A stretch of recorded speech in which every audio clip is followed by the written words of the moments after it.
कोलकाता येथील RG Kar medical college and हॉस्पिटलमधील trainee डॉक्टरवर बलात्कार आणि हत्या प्रकरणातील मुख्य आरोपी संजय रॉय याच्याबाबत एक धक्कादायक खुलासा समोर आलाय।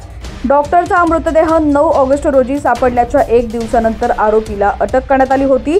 कोलकाता उच्च न्यायालयाच्या आदेशानंतर हे प्रकरण सीबीआयकडे गेलं होतं। बातमी पूर्ण पाहूया त्याआधी तुम्ही HPN मराठी न्यूज चॅनल पहिल्यांदाच पाहत असाल आणि अजूनही चॅनलला सबस्क्राइब केलं नसेल तर नक्की सबस्क्राइब करा, जेणेकरून आमचे अपडेट्स लवकरात लवकर तुमच्यापर्यंत पोहोचतील। तर इंडिया टुडेच्या रिपोर्टमध्ये सूत्रांच्या हवाल्यानं म्हटलंय की 8 ऑगस्टच्या मध्यरात्रीनंतर संजय रॉय एका मित्रासोबत सिनागाछीला गेला होता।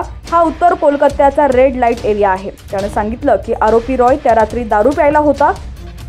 सोनागाछीला पोहोचल्यावरती रॉयच्या साथीदारानं एका घराचा सहारा घेतला तर संजय बाहेर थांबला होता।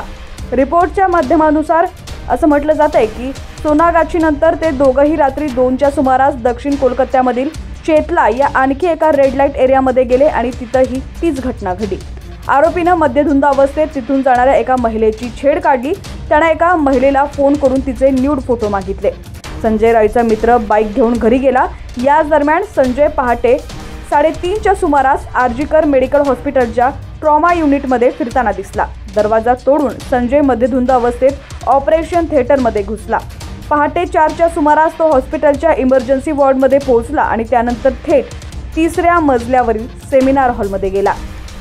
पोलीस चौकशीत संजयनं कबुली दिली आहे की ट्रेनी डॉक्टर गाढ झोपेत असताना त्याने तिला पाहिलं आणि तेव्हाच बलात्कार केला। त्या रात्री रॉय अनेक वेळा हॉस्पिटलच्या परिसरात शिरल्याचं पोलीस सूत्रांनी सांगितलं। याच दरम्यान सीबीआयला सोमवारी कोलकाता न्यायालयाकडून संजय रॉयची पॉलिग्राफ टेस्ट करण्यात परवानगी मिळालेली आहे।